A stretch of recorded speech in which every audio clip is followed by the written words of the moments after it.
Hello, my name is Sam Kito Jr., and I was born in Petersburg, Alaska, on September 7th, 1937. I was in camp at Minidoka, Idaho, and that was in 1942. My name is Fujiko Gardner, and I am originally from Fife, Washington, where I was born in 1932, the 11th child of Tamako and Yuichi Tamura. My name is Alice Hikido.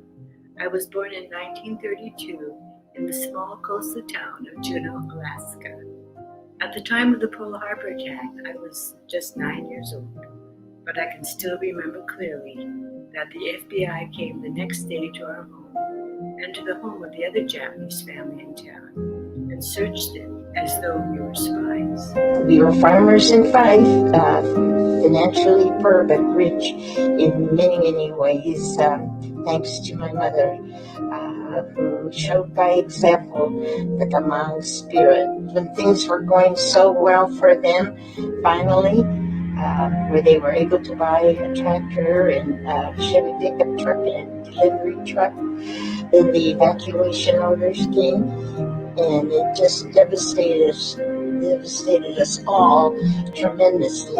Agents then arrested our father and the other father, along with a handful of Issei bachelor men, and put them all in jail.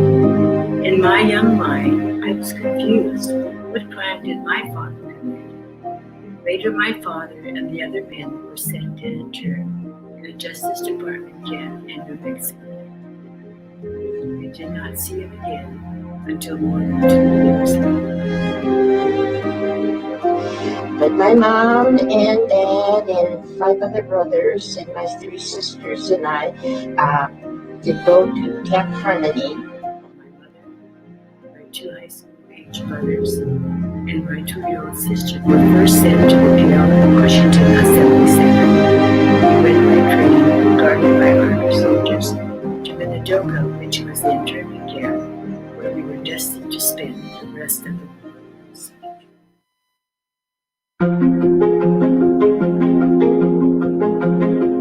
The camp, what I remember is was very desolate, with a river running through it, and a water canal. I have memories of being in a desolate desert area with its stories and barren landscape, and wondering if I would ever get to see the landscape. There was no privacy in these camps. We spent a lot of our time in it was a one-room barracks, and there was 4 or 5 of us there, and 6 when my father came back from Santa Fe, New Mexico. I was 4 years old when I got there, and I left there when I was 7. With me in Minidoka were my mother, Kito, and my brother John, my brother Harry Kito, and my sister Barbara Kito. I remember that the absence of our father was a primary concern to us. And so I can identify with the families of the southern border, where children are separated from their parents by our government. It is like history repeats.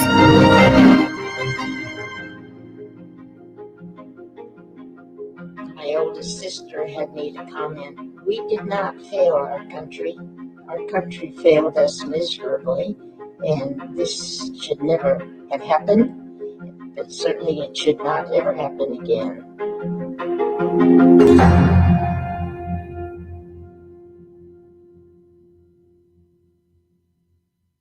Hi everyone, thank you so much for joining us today. My name is Yoko, and I'm a member of the Minidoka Pilgrimage Planning Committee. So on behalf of the committee, I'd like to welcome our elder panel guests. We have Fujiko, Alice, and Sam. Thank you all so much for being here. Thank you. Yeah, thank you too.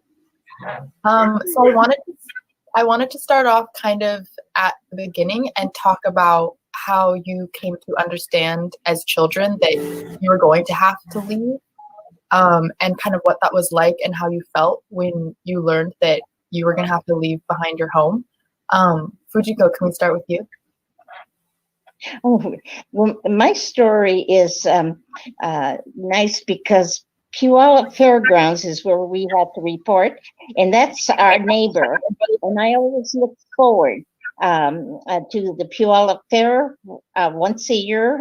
Is when school started in September, and I always knew we got a day off from school with a free ticket to the fair. So there are happy memories for me at the Puyallup Fairgrounds. And then for us to pack up our little suitcase and go over there and see a lot of barracks. Our quarters was in Area C, which was the parking lot. We weren't in the actual fairgrounds. So all we saw was barracks and the barbed wire fence and a soldier guarding us with a rifle. And I was in a state of shock to see that, especially the soldier with the rifle, because my brother Hiroshi was already drafted into the Army, so he was wearing the same uniform as the soldier with the rifle. And so that was a big shock to me. And my story at Camp Harmony, the good part or the good memory was how I saw the older people, the adults, looking after us, because and then I had my 10th birthday at Camp Harmony. But the people who had some talent would share their talents with us, like for the women, they would teach us how to knit and crochet. And I remember my mother bringing a lot of those wooden chopsticks with a narrow end.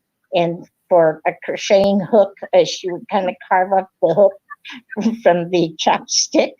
And then, of course, for knitting, we just used the regular chopstick. And then a young man by the name of Norio, and I think I can't remember his last name, but he wrote the book Nisei Odyssey. And I remember him posting a sign in the mess hall saying 3:00 math classes. So we had a lot of the adults volunteering whatever they could share with anybody who wanted to spend time with them. So that was a good memory, but I do have a sad memory of camp, and I don't know if you want me to go into it now or later. So you may want to hear the other people's story too first. Okay, yeah, we can circle back to that. Alice, do you remember how you felt when you first learned you had to leave? Well, actually, I think our family story kind of started the day after Pearl Harbor, because the FBI came to our house, and we were living in Alaska at the time, and then they took my father away and put him in jail. So that was really the beginning of our awareness of what was going to happen to us. So, and that put a lot of fear and concern into us, and confusion. I was only 9 years old, and the idea of my father being put in jail, in my little child's mind, I was thinking that jail was for people who had committed crimes, and my father was always, in my mind's eye, was always this upstanding person. But I knew it was all connected to the Pearl Harbor incident and the fact that we were Japanese. So that was the beginning of real uncertainty. And then my memory from that period on to the time when we were informed that we were also going to be taken away from Alaska, my memory is very sketchy. I don't remember too much in that period, but I do remember that we were told that we were going to have a 24-hour notice to be ready, that a ship was coming into port and would take us away. And sure enough, in April, the ship came down our channel. We could see it from our house. And I had two older brothers one was we were both in high school. And they said, I bet that's the ship. And sure enough, the FBI came and informed us that, you know, we were going to be taken away. So we, as I remember, we left sheets on our beds and, you know, dishes in the cupboard and things like that. And then we were taken away. Mm-hmm. So that was the beginning. Mm-hmm. Thank you for sharing. Sam, do you have any memories? I know you were a little bit younger, but do you remember anything from that period of time? Well, I was 4 turning on 5, and we left Petersburg on the steamship Denali, Petersburg, Alaska, and we were headed for Seattle, and we ended up at the Seattle Fairgrounds. And it's a spotty memory, but I do remember my brother was born in Seattle. My youngest brother, he's the one that I told you about earlier, that was he went to Vietnam, and he died in Vietnam. Mm-hmm. He was in the Marine Corps, but he was the one that was born in Seattle. And we were in Seattle for a period of time, and then the next recollection that I had was taking a train from Seattle and going across country and ending up in Minidoka, and that was quite a shock. But there was a number of people from Petersburg, and then we ended up meeting a family that we were very close to, and the children are my same age. They used to call him, his name was Arai, General Arai, and his wife, I think, was Yoni. And his son, I became friends with him. His name was Ken. And he ended up dying towards the end of the time that we were at Minidoka. Mm. And from there, you know, we can get onto it a little bit later, but our time in Minidoka was pretty interesting because we had at the time had the streets weren't paved or gravel; they were muddy, and we ended up having to walk to go to the bathrooms and the showers and the mess hall. And the room that we were in, it was a room with my mother and myself, and it was 4 of us. And my father went to Lordsburg, and he didn't come back to join us until 1944, I think. After that, and then we were allowed to go out of the camp, and we went to Boise or Jerome, Idaho, and they were building a dam there, the Anderson Dam, and that's where my father and my uncle, 2 uncles, were working, and families were moved there before we were sent back to Seattle, and then we went back to Alaska. So that capsule is the journey that we took. Mm-hmm. Moving on kind of to the actual experience of being in camp. I know all of you touched on it a little bit, but I wanted to ask you if there were any specific memories that stand out to you today, so many years later. Fujiko, can we start with you? The happy memory, going back to Camp Harmony, is that I look forward to the hamburger smothered with onions, and that's one thing that we would go. And if Camp Harmony would have served that for lunch every day, I would have been a happy camper because the food, as I would like to just forget about what we had in Camp Harmony and also at Minidoka. But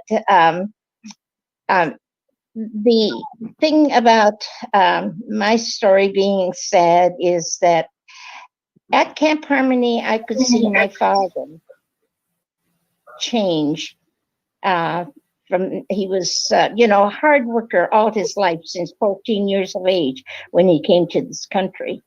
And at Camp Harmony, I could slowly see him being quiet. But then that quietness turned into anger. And every time he would come home from the mess hall from Camp Harmony, he would be very, very angry. And I couldn't figure out possibly why he turned from quiet to horrible anger. Sometimes I thought that he might take it out on my mom. I remember one time when he hurried back to the quarters from the mess hall, he was so angry. I thought he would be physically, do something physical to my mom. And I remember sitting on the bed, and I just ran over and sat on her lap. But anyway, my father did not strike her or anything. And I thought, possibly the thing that bothered him most of all was the family structure being destroyed, because at our home we had 13 of us sitting at the great big kitchen table for meals together all the time. But as we go to camp, then my oldest brothers and sisters were out doing their own thing with their own people, and so the family structure was slowly being destroyed. And then also, I thought that possibly could be because every time he could see the guard tower, which was right behind our barrack, and we had the barbed wire fence behind our barrack. Here's the guard wearing the same uniform as, his son, his second oldest son, who was in the Army. And so psychologically, I could see where all of that affected him. So that when we finally went to Minidoka, he made the choice that he would not go to the mess halls, he would not go to the latrines to take and then go to take his showers or anything. He stayed cooped up in our quarters. And so my mother, being a wise woman, decided that she will also stay in the quarters, because to be perfectly honest, I think she was aware that he was able, if he had the opportunity, to end his own life. And so this is the reason why she stayed with him continuously. And so it was a hard time for my sister, and my sister was a year and a half older than I was. And so, we'd have to take care of the chamber pots morning and evening, or go and get their meals, bring it to them, bring in a bucket of hot water so they could sponge bath. But the saving thing for them is that after a while, when they found out, because we were farmers, we'd go and stay at the Twin Falls Farm Labor Camp and work on the farms to help the Idaho farmers harvest their crops. That made the biggest difference in my father's life. It's really what saved him. So anyway, they had their nice cottage, 2-bedroom cottage with a bathtub, so they could come home from work soaking in a hot bathtub, all of that. So anyway, I'm grateful to the Twin Falls Farm Labor Camp for being open to us. But here again, that's strange. When we're out there, there's no guards with rifles. We never saw a soldier with a rifle guarding us when we're working on those farms. And then we were working with German prisoners of war also. And then I always felt that they had it made, because at lunchtime, the trucks would come pick them up, take them back so that they could have their lunch, the mess halls, while we had to sit out in the hot Idaho sun eating our rice balls or whatever we had for dinner the night before for lunch. But here again, the German prisoners didn't have guards there, all day. So this is the irony, one of the ironies of the camp. When we go back to Minidoka, yep, we had the guards watching over us. But when we're out in the Idaho fields working, no guards. So that's my story. Thank you. Well, thank you so much for sharing that. We really appreciate how open you've been. Alice, do you have any specific memories that stand out to you from your time in camp? Yeah, there's two memories that really kind of stand out for me. I'll probably think of others afterwards, but right at the moment, like I mentioned earlier, that my father was separated from us, so we didn't see my father. He was in, like Sam said, in Lordsburg in the Justice Department camp, and then later to Santa Fe in another Justice Department camp. Although we corresponded, our correspondence was censored, so we really didn't know exactly what was going on with him. But eventually, in 1944, he was released, and so he was returned. And I remember that day so clearly, because we were so happy to see him again. And in my child's mind, I remember being a little alarmed because he came on the bus with a cane. But and I thought, oh my goodness, he's gotten so old since we had last seen him. But actually, it was the cane that he had made at Lower Digger, and so it wasn't really a cane that he really needed. So that was a real pivotal moment for us, because then we were reunited as a family again. Mm-hmm. And then the other thing that I really remember is, and it kind of relates a little bit to what Fujiko was saying about the state of mind of some of the older people in camp, that were really found it to be very stressful to be there.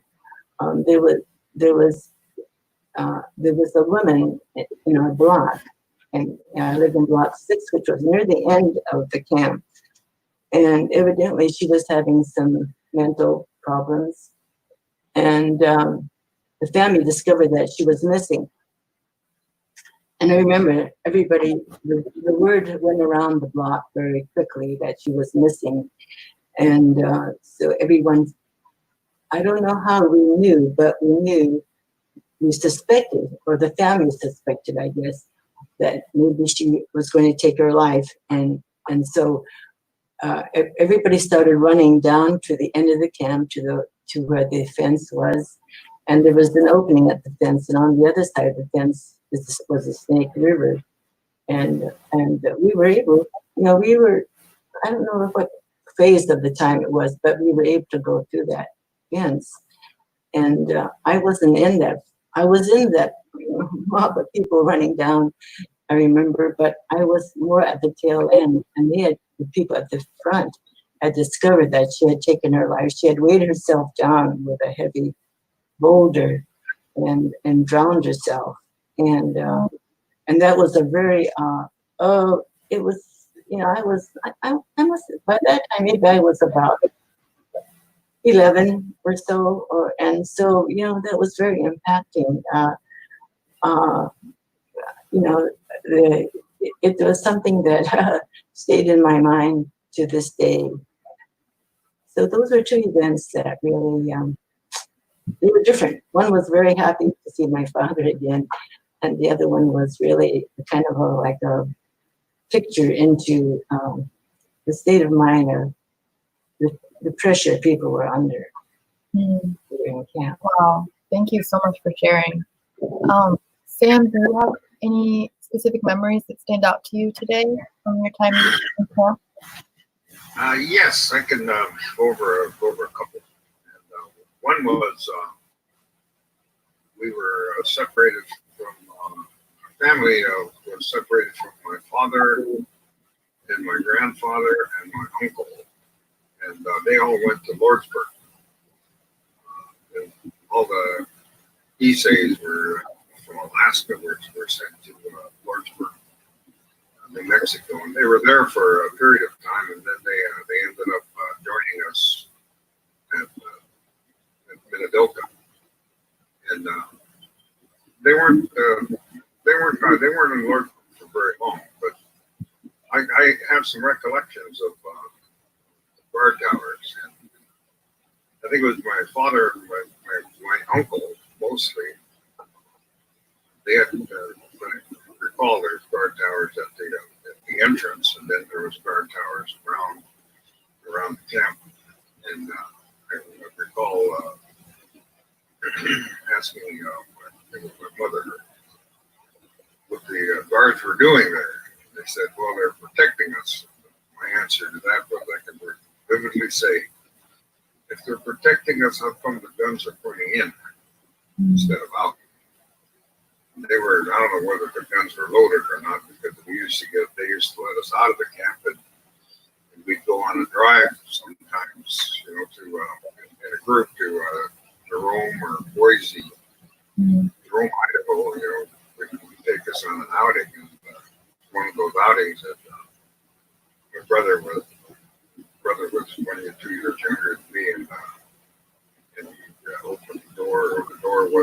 shut. We were cruising down the highway about 20 miles an hour, and he went out the door. Mm. He turned his head pretty well, but they headed right back to the camp, to the infirmary, and he recovered. I keep telling him, I said, there was something wrong with you. Now I know what happened. You got hit on the head. And other than that, it was for being 5 years old, memories go in and out. Mhm. And my memory was enhanced by going from the camp. I'll jump ahead a little bit to say that we didn't go straight back to Alaska. We stopped in Seattle, but before we got to Seattle, we ended up going to Rome, Idaho, and they were building a dam there, and it was called Anderson Dam.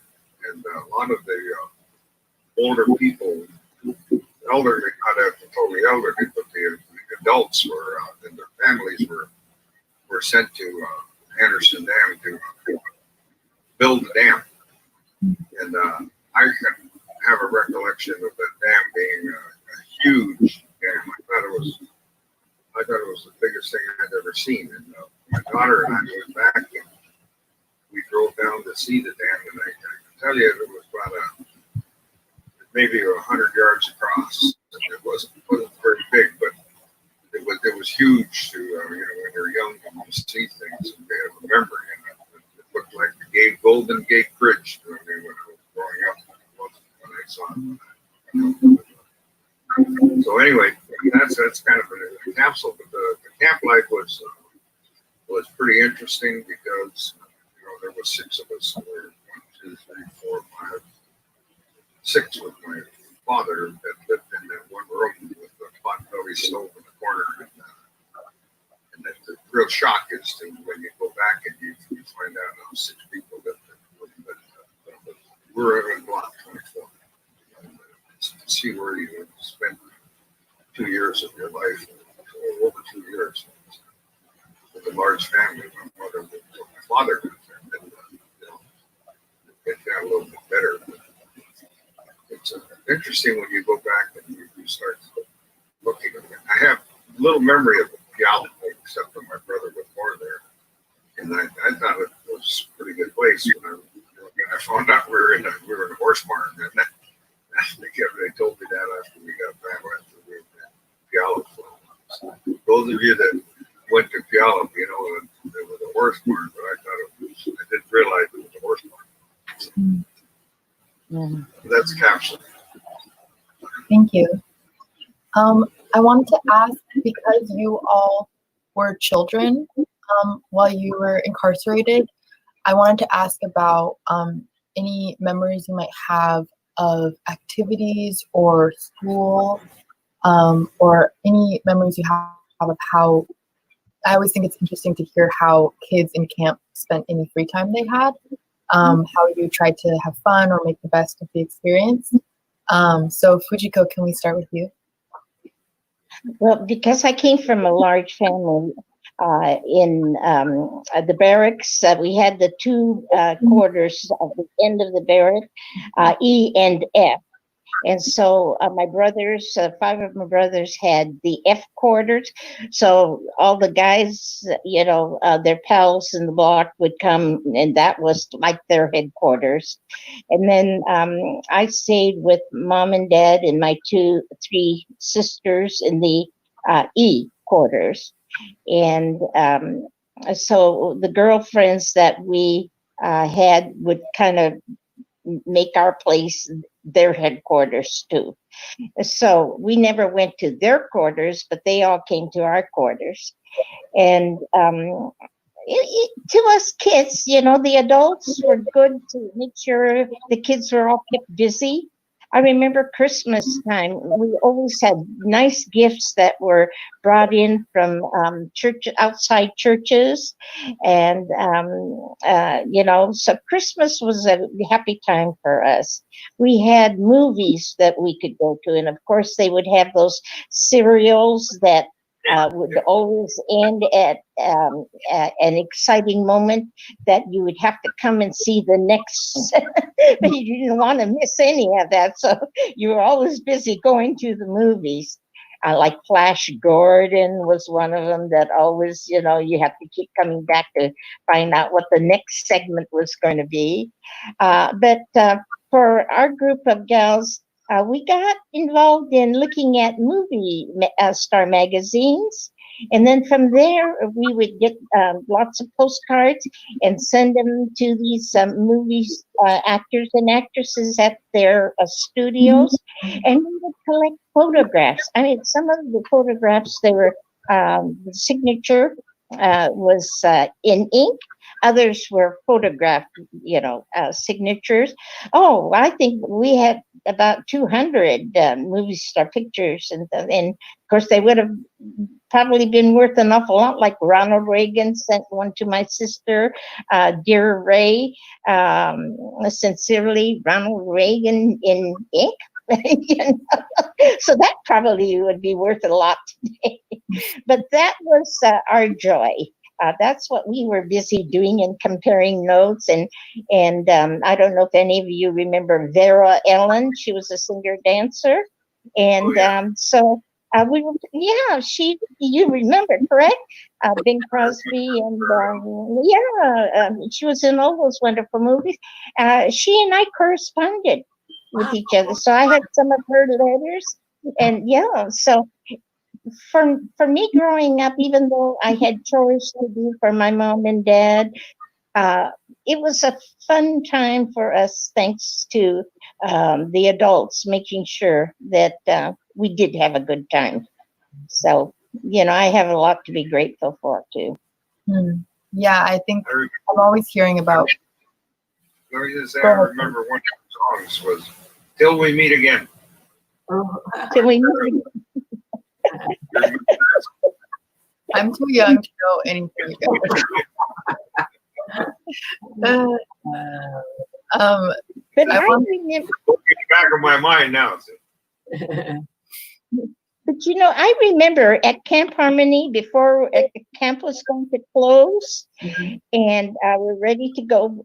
We didn't know where we're going in Idaho, but I remember Benny Goodman and Dick Haymes' song, the Idaho. We would hear that every day for continuously, and then also Bing Crosby's "Don't Fence Me In." We would hear daily. And I thought that somebody was trying to brainwash us, that we had to hear it all the time. So I don't know if, I know that in Minidoka, the young man behind, in our barrack, behind us, by the name of Sam, and I'm sorry, I can't remember his last name, he had a collection of all the popular music records to them. And so he would always play the music when the young people would be having their dances in the mess hall. It was his records, wonderful records, big band records that were being played. So Black 21 had beautiful music all the time. Alice, do you have any memories of how you and your friends kept yourselves busy while you were incarcerated? Well, it was kind of nice listening to Fujiko because I had completely forgotten about collecting the pictures of the movie stars, how we would send away for these pictures. And then even though we were only about 10 years old, I think the people that were a little bit older than us were really into that. So, but we kind of hung on to their coattails and did a little of that too. But one of the things I really remember is that, we were about 10 years old, 9, 10 years old, 8, 11. And I can remember playing string games, things that we didn't have, when you think about nowadays and all the sophisticated toys that young little kids have. But we didn't have any of that, but we had to rely on our own, how to say, imagination and ingenuity. And I remember the string games. I'm sure Fujiko remembers. I learned those string games. I've never been exposed to them before. And then I remember that we were all experts at being jugglers with bean bags. The East Bay ladies would make bean bags for us, and I always wanted to. There was one friend I had, Hida Tanino, from Ketchikan, and she was so good. She could juggle 3 bean bags in one hand, and that was my goal and ambition, was to be as good as her. But I never got to be that good. But I was thinking about, because this question was given to us earlier, and I had never, so I made a little, just yesterday, I made a little string out for myself, and it's amazing how much muscle memory is still in there in my fingers. I could do all those little things that I hadn't done in years, and I was just really surprised that it was still in my brain. And making the bridge. Fujiko, do you remember making the bridge with the string? No, you don't remember that? Maybe it was just our block, and then we played simple games like after dinner, because there were a handful of kids in our block, and we played games like kick the can. And I remember that, and then my grandson was about 27, 26 now, and I remember when he was a little kid, he came up to me one day and he said, Grandma, I learned a real neat new game. And I said, well, what is it? And he said, it's called Kick the Can.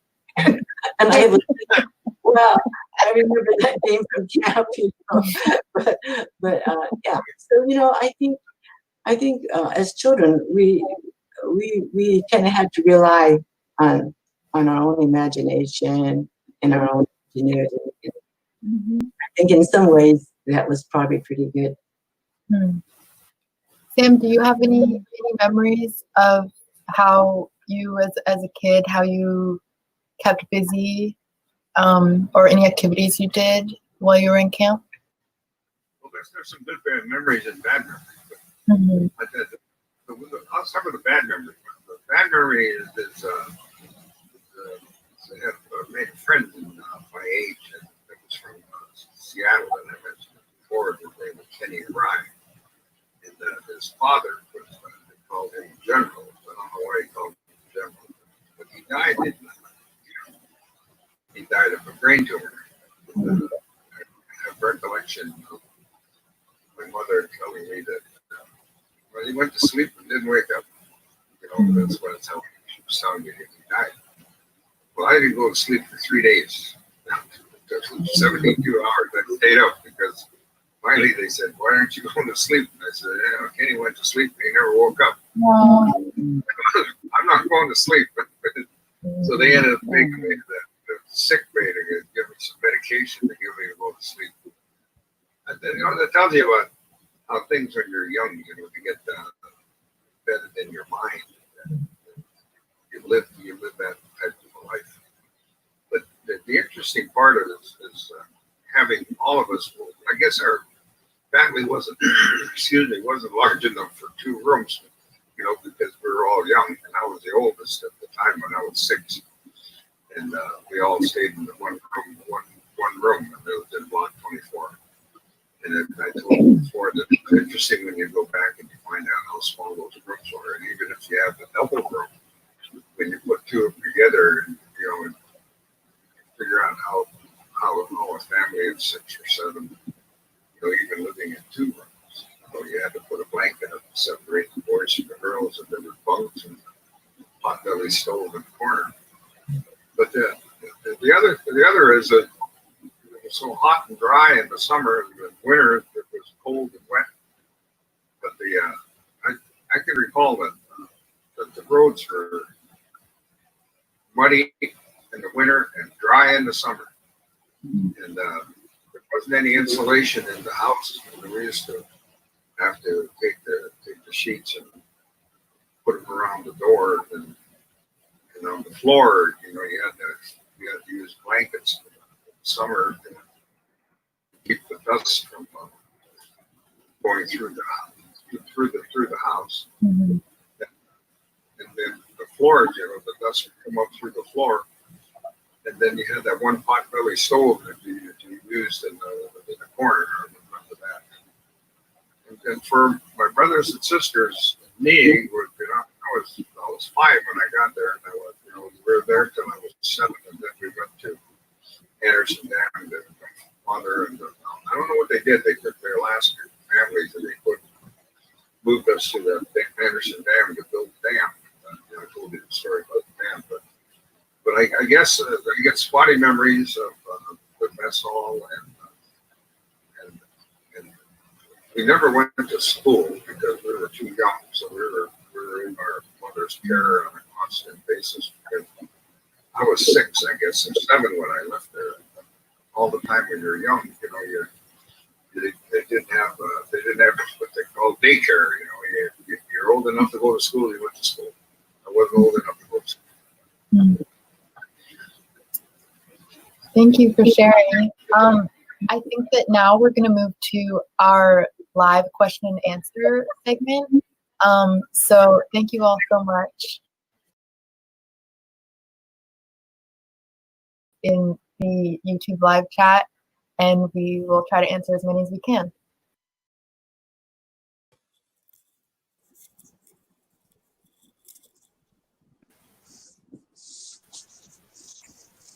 Hi everyone. So we're back, and we're going to be answering some audience questions. So let's get started. Our first question is for Sam from Gardner Funo O'Kane, who asks, Sam, did your father ever talk about Lordsburg at all? I can't find any documentation about that camp, and my Oji-san never talked about it. I think I answered you in on the texting, but my father, my grandfather, and my uncle, and they were all together when we got to when we were at Minidoka, and then we went to Anderson Dam. But they never talked very much about it, and I do have a picture that was taken of all the Northwest Japanese that were taken to Lordsburg, New Mexico, and every once in a while they'd go through and talk about different people that were there, that they knew, but there's not much discussion. There wasn't very much discussion between my uncle and my father about Lordsburg. Our next question is from Caitlin Kosai, and Caitlin wants to know, what importance did school have to you or your family when you were in camp? Can we start with you, Alice? Yeah, the importance of school to myself and my family. I guess, for me, in my mind right now, I would think about it maybe in terms of academics and socialization. For me, it was kind of, in a way, a little bit exciting because it was the first time that I had been among so many Japanese children, and they were all Japanese children, right? And in my little town, myself and the youngest son of the other Japanese family were the only 2 Japanese in my school, and so from a social point of view, I really enjoyed meeting all these Japanese girls, and I felt so much in common with them because we were all kind of like experienced the same thing of being interned, and so that gave us a certain common bond. In fact, I still kind of loosely correspond with a girl named Hida Tanino. She's Hida Tanino Yonago now, and she lives in Spokane, and she was from Ketchikan. So, that part, yeah, I really enjoyed. And academics, I don't know that there was any, how do you say, any real strengths or weaknesses in the academic program. We had Caucasian teachers from the outside, I remember that. And I think for the most part, the two teachers I remember were adequate. They were fine. Nisei teachers also, but going back to the question of what importance was school, it doesn't have an outstanding importance to me. I do remember when I came back, though, I was a little bit deficient in mathematics when I came back to my class, and I'm in the 8th grade. I could tell that there were some holes in my math understanding. What about you, Fujiko? What do you remember about school? Well, school in camp was just, to me, school, what I remember most was school was never closed because of the weather like we do have here. But when we had a blizzard, we still had to walk that long distance to school. By the time I got there, my hair would actually be frozen. But the good memories of school I would have is my appreciation that I have for the school teachers, because one couple, husband and wife, would always come from Twin Falls, drive from Twin Falls. Some of the other teachers lived right there near the main gate in the BOQs. But I had always admired the teachers because they really truly showed an interest in us and wanted us to do good in school. But I think that they knew our story, and they knew the wrong it was. And so I truly believe that they went that extra mile to be outstanding teachers for us. So I'm grateful for the staff and all. Well, it looks like Sam is looking for something, so I think we'll move on to the next question. Roger Nogaki wants to know if any of you remember sleeping on straw-filled ticks at Camp Harmony. I don't even know what a tick. I don't know what that is. Do you guys remember? Yes. We were given a canvas bag, a long canvas bag, and we had to take it over to a haystack and fill that canvas bag. Is that what the question is about our mattress? Yeah. Sleeping, right? Yeah. But then the sad part, when we were there, it was kind of drizzly. So some of that hay we put into the straw bag is wet. Oh, no. But, in Camp Harmony, we had metal beds, regular beds, but then we had the straw mattresses. When we went to Minidoka, we had the summer canvas fold-up cots. Right. But then we had regular mattresses over there, and I could never figure out how come those metal beds didn't come to Minidoka with us, but because we had the regular mattresses over there. So I could never figure out how they would give us the canvas fold-up, cots in Minidoka. But that's the government for you, I guess. Do anyone else have any memories of what I have no recollection of. I've heard stories about the straw put in sacks, but I have no recollection of that at all. But I do have the recollection of what Fujiko mentioned about having the canvas beds as cots in Minidoka and having the metal framed. They were simple metal framed springs in Camp Harmony. And we had the regular mattress in Minidoka. But I don't remember the straw, and everybody talks about the straw. But for some reason, it didn't stay in my head. What about you, Sam? Any memories of what your beds were like in Camp Harmony or Minidoka? What was that again? Do you have any memories of what your bed was like where you had to sleep either in Puyallup or once you got to Minidoka? Well, I think somebody just mentioned that there was the beds in Camp Harmony where they weren't cotton. But they were more like straw, if I remember. And because I remember my mother making a bed for my brother Harry while we were there, and he was born in Camp Harmony. If I I told you that earlier, so. Not much about Camp Harmony, but the mattresses weren't the best in the world, and in Minidoka, And we've already gone over quite a bit of that, but it was it was kind of tough, especially for my mother with with 4 children there, and my father not there until later. But after that, things got a little better. We went out. I think we went over. Went to Anderson Dam, and they worked on the dam.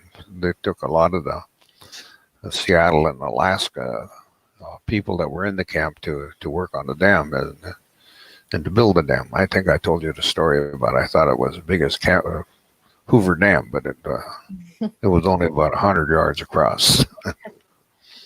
What you said about your mother actually leads really well into our next question from Leslie Morishita. So for all of you, any specific memories about your mothers in camp? Alice, can we start with you? Well, my sister was a toddler in camp, and my mother, I think her attention really was focused on my sister Mary, and so I think they had a very close relationship, I think, and I think a lot of that was formed in camp. Actually, Mary was when she was 2 when we went in, and came out she was over 5. So those formative years for in camp for my sister were very much associated with my mother. I think maybe sometime she might be on a program that she could talk about that. What about you, Fujiko? Well, my mother was our strength. She was a soft, gentle woman on the outside, but very strong on the inside. And she was the one that I could honestly say when we were financially poor in Fife growing up, we were rich in so many ways because of my mother. She showed us the gamang spirit. She was the cook, the barber, the shoemaker, and well, she was really our everything, even our healer. We were always healthy. All of us 11 kids were never sick. In fact, when we had communicable diseases, I remember when I had measles, you can't go to school that day. And so I was out in the field working when I saw this strange car coming down the road and stop at our house. And so I ran to the house, and it was the school nurse checking up on me. And I thought, oh, I'm in trouble now, because mostly if you're, not in school, you're sick, you're supposed to be in bed, but I was out in the field working. But she was our, and what I say is our everything. And she was aware, you could say she was partly psychic too, because when my 2 brothers left Minidoka to go to Camp Shelby for the basic training, and then they went to Italy, and my brother Masaru was killed in Italy, but my mother was already aware of that. So when the telegram came from the War Department, she was not shocked.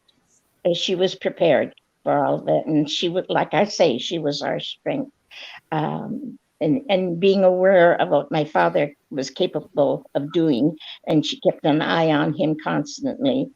And the one thing about my mom, I thought that camp life is going to, finally, she was going to get to rest. So that was what I thought. Little did I know that, no, she was going to be the busiest mom, even, watching over my father, and then going out and working out in the hot Idaho sun, harvesting the crops. So she never did have time to rest except when war ended. And then my sister and I didn't go on to college. We couldn't afford it. But our main goal was to get a good job and save money and make a down payment on our house. And we found a nice brand new 3-bedroom house in University Place near Tacoma. And so we were busy making monthly payments, $60 a month mortgage payments. And the house, brand new house, cost $12,500. Now, all you young people will think that, oh, we bought a shack. But no, that was normal. That was a good price for a brand new house, and we made sure that at the backyard they had plenty of space to plant vegetables, and they had beautiful garden in the front with beautiful flowers and all. So I hope that we were able to make their last years of their lives comfortable with all the modern conveniences. But my mother was a hard worker, and she was a great example of that Gaman spirit that everybody talks about. And I think that there was a survey done amongst the internees, and people will say that it was our mothers that had the strength. So I'm grateful to my mom. And by the way, we found out that my it was a descendant of Taira no Kiramori of the Heike clan. The Heikes went to battle with the Genji clan, and they were pushed into the inland sea and were defeated by the Genjis. But there's a crab that comes from the inland sea that has an image of a samurai on it. So anyway, my mother found out that she was a descendant of Taira no Kiramori. So who knows, maybe that she just naturally got all of that from her ancestors. Hey, this is Sam. I'm going to try to give you a picture of my family that I found that was taken in Minidoka. Oh, wow. Yeah. That's my father, my grandfather, and my uncle, and my mother, and all the children that were there from Petersburg. I get it, get it. There it is. A little higher. Okay, Yeah. there you go. Yeah, wonderful. Yeah. That was the only picture that we have that was all of us together, and it was taken just before we left Minidoka for Anderson Dam. So There's there you seven. go. There's 7 children in that picture. Were there 7 children in your family? What's that? There were 7 children in that picture. Were there 7 children in your family? Well, that was my uncle had. There was 5 of us, and then they had 3. We had 4. They had 3. Okay, I see. Yeah. So Sam, can you tell us a little bit about your mother or any memories you have of her in camp? Oh yes, my mother was. She ended up marrying my father in Petersburg, and then they had a choice. They had a chance, to make a determination if she was going to go with them, because my grandfather, my mother's father was Japanese, and my grandmother was Tlingit Indian. And so she made a determination to take the children, even pregnant, because Harry was born in. My youngest brother, who died in Vietnam, was born in Puyallup, and so we all went to the camp, and then we were separated for a period of time because they took my father and my uncle and my grandfather to Lordsburg, New Mexico, for a period of time, and there was a question about Lordsburg, and my uncle or my grandfather or my father never talked about it very much, but it was for the Japanese that came from the old country, and I guess they had to go through a series of tests to find out if they were who they were loyal to before they were able to come and join us at Minidoka. So our next question is from Aaron.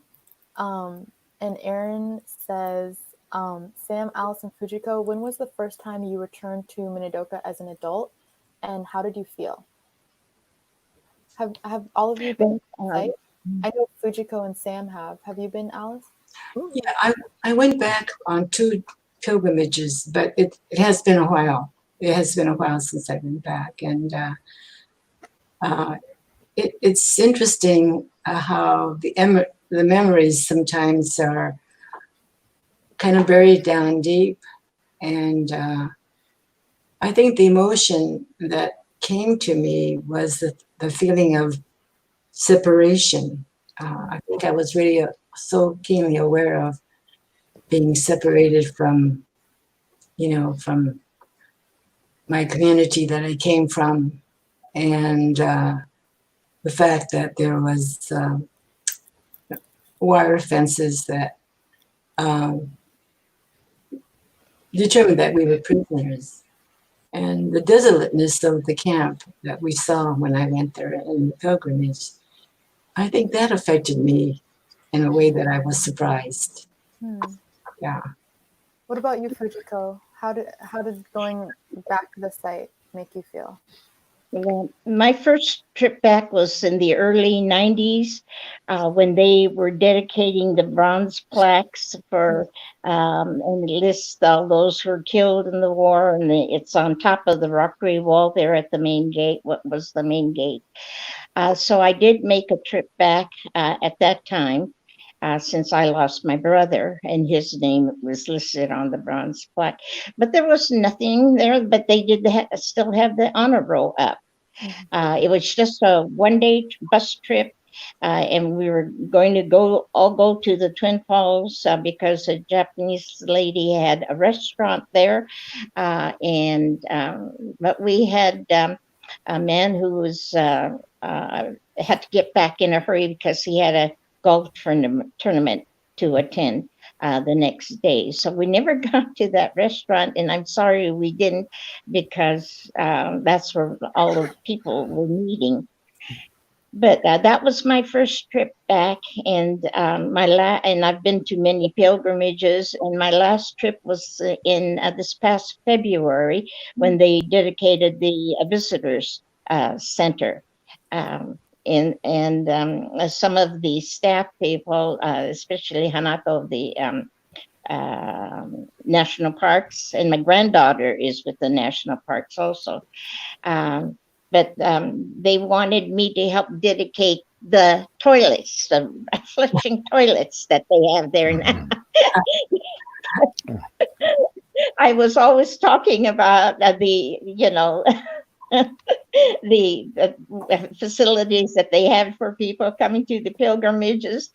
And so they thought that I could cut the ribbon to get dedicated facilities, which I thought was quite an honor. And I said that I hope that the water will always flow in the proper direction, But that, I just truly believe that everybody should make a trip back on a pilgrimage, because I could actually see one young man by the name of Frank, I think it was in 2018, in the psychological effects seminar session that they had. It was full. It didn't get started on time because they had to bring in more chairs, because there's a very strong interest in the psychological effects of what camp has done, not only to the internees, but to their children, their grandchildren too, because we never talked about camp. And so Frank mentioned to us at the question and answer period that he never got along with his father, could never understand why his father was the kind of guy he was. Why couldn't he be like other fathers? And then when he grew up and started to hear about the internment camps, he asked his father, was he involved in one of the internment camps? And his father broke down and admitted yes. And so it was too late for his father to come back to camp on a pilgrimage. But Frank made it that year and shared it with all of us. And I think that that is so important, that more people need to talk about their experience, good or bad, because generations from now, they have to know what the Issei's and the senior Nisei's have done for the Japanese American people. So they have left us with a strong legacy. I also remember that back home, in fact, we had a judo school and a Japanese language school. I mean, these are farmers who are struggling financially, but still knew the importance of having a Japanese language school for their children. And for us, my family, we benefited with 7 brothers, all involved in judo, and my youngest and my oldest, they made that they had their own schools until they retired. So yeah, our parents were wise enough, had the wisdom to know what was good for our children, for their children. And so we are all benefiting from that. So I thank our parents. I think they did a great job. So my return to Minidoka was a journey because my daughter and I drove from Seattle, and we ended up in Jerome, or we went a little further. We went to Twin Falls, and then we decided to look for Minidoka, and we found the map, and we followed the map, and we went to Minidoka, and that's not where the camp was. So we're walking around in this in a community and asking them where this was the camp, and they said no, it's Camp Minidoka is back about 10 miles the other way, and you got to go over this way and that way, and we went and found it. But Minidoka is not the camp. That's a town.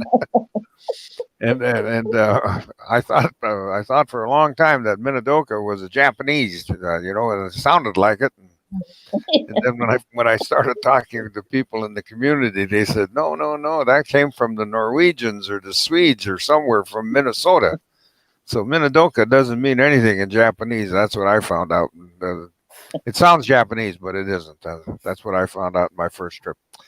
So my daughter and I went there, and then I've been back a couple other times, but getting a little older, and she said she wasn't going to drive because you go 90 miles an hour in Idaho. So we took the bus. So the last 2 times we went, we took the bus. Thank you for sharing. So our next question is from Julie Abo. And the question is, what do you think is important for future generations to know and learn from the JA incarceration experience? Do any of you have anything to say about that? Well, one of the things is that it's kind of heartening to know that the Sansei and Yonsei generation are kind of picking up the baton, so to speak, as to keeping the history alive. And, what happened to the Japanese American community was a gross injustice. And in today's time, we at the time, we realized that fear drives a lot of national decisions, especially when it comes to national security. And in today's time, I think we have to be careful that fear does not also create a lot of injustices that the general public will close their eyes to. So I think when you talk to people now about the incarceration of the Japanese Americans, there's a lot of indignation and among the general public, and also maybe there's other kinds of feelings. But I think that it's a real learning experience to know that our government can make mistakes, and not only do they make mistakes, but they can apologize for the mistakes. I mean, the fact that the reparations came about and the apology came about, so that acknowledgement, I think, is very important. And I think that, allows us to kind of move forward. And then I think for the younger generation too, like I mentioned earlier, they have picked up the banner. They understand and realize that their parents or grandparents were victims of this injustice. And so they want to, be holders of this knowledge and be sure that doesn't happen again to any other group of people. Thank you. Well, if I had to go back in history and just to outline that, coming from Alaska, now living in Seattle, but in Alaska during the Second World War, there were two camps up there in southeastern Alaska, and one was for the Aleuts, and that was in Funner Bay, and across the bay in Funner Bay was a German prison camp. And I didn't know about this until after the war, when I got back and ended up talking with different people in Alaska. And so the Japanese, from throughout Alaska, they were sprinkled across the state, and most of them came to work started in Washington, to work in the canneries in Washington. And then as the fishing opportunities developed, the Japanese started moving to different places in Alaska to work in the salmon canneries and provide labor up there, and they spread all the way across Alaska, and every once in a while, we would go back in history and talk about some of the Japanese that's integrated with the Eskimos in the northern part, and then in southeastern with the Tlingit Indians and the Tsimshians, and out in the chain, the Aleutian chain, in those villages were with the Aleuts. So I think that when you talk about the incarceration, there was other civilian incarceration that took place, but none so much as taking people, from Alaska. We ended up taking a steamer, and I think I've told that story before, and then ended up busing to Camp Harmony, and so it was a combination of a lot of people that ended up at Minidoka, and Minidoka is the camp. It's not Minidoka the city. There's a bunch of Norwegians there, I found out. What about you, Fujiko? What do you think it's important for future generations to know about camp? Well, I think it's very, very important for everybody to know that the incarceration of us Japanese and Japanese Americans were based on lies. And my granddaughter had bought me, because when I saw this alternative facts, the lies of Executive Order 9066, and I made a comment to her, I would like to have a copy of that. And so she found out where I could get me. And this is truly what every American should know, that these camps were brought on by people who not only hated us, but wanted some of our property, or whatever reason. It was not based on us doing saboteur work for Japan.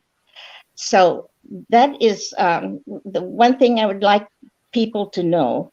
And about blind hate. I would share with you, when we were coming out of Campbell's restaurant in Twin Falls, Idaho, my two brothers were going to be shipped to Italy, but they were in their uniforms, and we had a nice, and I'll never forget it, because I always ordered chicken dinner, but I had a bottle of ketchup, and I didn't realize that the lid was not covered good, and I was kind of shaking it up, and out plopped some ketchup on one of my brother's uniform. But my mom, being very wise and knew how to take care of everything, by the time we left the restaurant, it was all clear. When we got out of the restaurant, though, there's a bunch of young guys who started to heckle us, saying all kinds of horrible things. Why don't you go back where you came from? All of this. Even when we're walking with my two brothers in uniform, wearing an army uniform. So all that type of hate makes you blind, and they certainly were blind, but we ignored them. We're walking down the street, and I was right there with my brothers, and I know that they weren't talking to each other about their plans of what they were going to do. but they turned around at the same time to face the guys. And when they started to go toward those guys, the guys just ran, scattered all over the place. But my brothers had judo experience, so they knew how to take care of us and take care of them. But boy, I wish I had a camera to take that picture, to see those guys scattered the way they did. But I could think about Vashon Island in Washington and the Bainbridge Island, using those two islands as an example. Bainbridge Island had an editor, newspaper editor, who only wrote positive things about the Japanese people, the contributions that they have made for Bainbridge Island. So there was none of that hate, and yet they were the first ones to have to leave. And Vashon Island, another strawberry town, I had my second cousins, the Miyoshi brothers, living there. And when camps were closing and they were ready to come back to Vashon Island, their farm was destroyed, their house was arsoned. And I thought it was just their farm and house that was burned down. But my granddaughter took me to their museum a couple of years ago where the Japanese Americans were featured. And there was a newspaper article there on the wall. And not only was it the Miyoshi brothers who lost their farm, but two other Japanese farmers from arson. And they found the arsonist who burned down my cousin's place. And he was only fined $2,000. You could say, well, $2,000 at that time was enough. But he did not have to spend any time in prison for that. So, and then all you saw was on the store windows, remember Pearl Harbor, Japs, we don't want you, things, horrible, horrible things like that. So here you have two islands here in Washington, how one comes out with positive things that the Japanese Americans have done for their community, and the other one was all just hate, hate, hate. So we still have a lot to learn, I'm afraid, even today. I think that we have time for just one more question. So this question is from Julie Abo, and the question is, how do you think your incarceration experience impacted your self-identity? Do you have anything to say about that? The incarceration impacted your self-identity? That's a good question. I don't know if you can be introspective enough to really, well, I think one thing that comes to my mind is I feel that for myself, I'm not a real social activist, but I feel as though that I need to be a social activist, especially in today's time. And so that is part of my identity, I feel as though. And locally, I live in Campbell, which is California, which is very close to San Jose. The group called San Jose Nikkei Resistors. It's made up primarily of Sanseis and Yonseis. In fact, I'm the only Nisei in that group. So I represent the Nisei generation in that group. But their goal is to really take from the experience the Japanese American community of incarceration and make it be meaningful for today's situation. And they have been active in protesting the situation at the southern border. And then in the midst of that action, then the Black Lives Matter, the murder of George Floyd happened. And that, from that, they have moved their emphasis onto really trying to highlight the injustices of the police. And so I feel as though I'm mentioning this because I never thought about it as as a self-identity kind of thing, but I'm sure my experience in the camp has propelled me to trying to be active in this group. And even coming and saying, yes, I'll participate in this elder panel, I'm sure that that is part of my desire and of my own identity, is to be a voice. It's not my natural inclination. I think I'm an introvert by nature, but I feel as though that's something that I need to work through. Well, we so appreciate you being. My pleasure. Fujiko, do you have anything to say about this question? How you think your incarceration experience impacted your identity? Well, to be perfectly honest, I had very low self-esteem coming out of camp and going to junior high school. There were a lot of people that would ask, how come your English is so good? They just thought I just got off a boat from Japan. But I'm so grateful again to some of the school teachers who knew of my experience being in camp and all, and they worked hard with me. But in junior high school, I didn't participate in anything. But then when it came to May Day, my homeroom teacher told me that I was going to be I was nominated by the student body to be their May Queen, and I shrunk. I said, no, I can't do that. I can't do that, because I knew that I would have to buy a gown, quite formal gown, and I just didn't want my parents to have to spend money for that, because in my mind, a gown was expensive, right? I've never had a gown before. And so I tried to get out of it. I said, no, it was a very stressful time for me, but he insisted that no, I had to go through with it. And I was there the previous year, so I knew what the May Day festival was. And I could see that some of the teachers, a few of the teachers who were the advisors to the May Day festival, just canceled out on a lot of things. And so I thought, well, they probably did that because was nominated and voted in. And so I just thought, well, I got to go and find some white gown. And I did find one for $10 at the old Rhodes Brothers department store annex. And so I went through it, and Ron Magnan, who wrote the book Furusato, the history of those in Puget Sound, made a comment of what Harry Parker, the principal, had to say when he crowned me the May Day Queen, about that was the beginning of the openness of the community toward the Japanese. So I kind of thought, oh, gosh, that was kind words. And so in that sense, it began to give me confidence in myself.